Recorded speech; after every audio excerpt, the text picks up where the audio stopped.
बिस्मिल्लाहिर्रहमानिर्रहीम। इंट्रॉपी आखिर होती क्या है, ये सवाल हमारी जान खा गया। इसी मसले को हल करने के लिए मैं आज आपके सामने एक छोटा सा एक्सपेरिमेंट लेकर आया हूँ।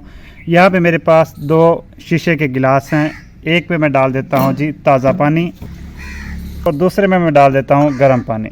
इन दोनों के अंदर मैं स्याही डालता हूँ रेड कलर की 2 कतरे।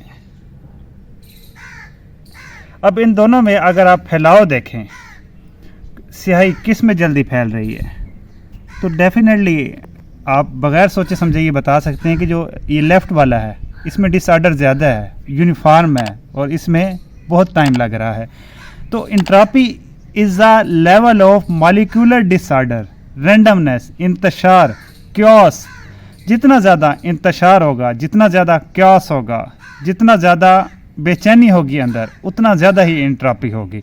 अब गर्म वाले पानी में डिसऑर्डर ज़्यादा क्यों है? क्योंकि इसके मॉलिक्यूल्स की काइनेटिक एनर्जी ज़्यादा है, इसका टेम्परेचर ज़्यादा है। इस वजह से इसके अंदर मॉलिक्यूल्स बड़ी तेज़ी से मूव कर रहे हैं।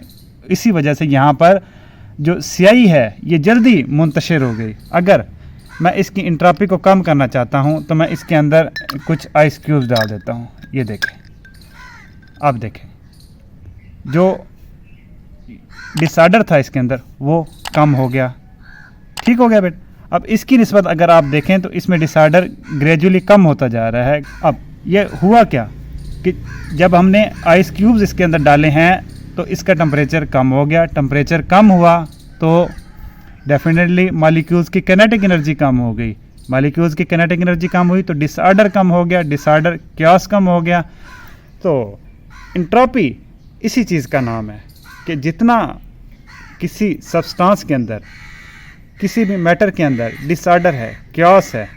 अब आप गौर से देखें, अब ये स्टेबल हो गया है ऑलमोस्ट, इसके अंदर अभी भी कुछ ना कुछ क्योस चल रहा है।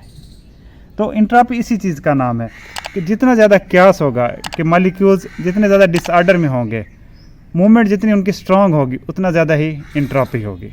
तो इस तरह मैंने यहाँ पे पूरी कोशिश की है कि इंट्रॉपी का बेसिक मीनिंग आपको एक छोटे से एक्सपेरिमेंट की मदद से समझा सकूँ। अगर किसी किस्म का कोई क्वेश्चन है तो please ask. Thank you, good bye.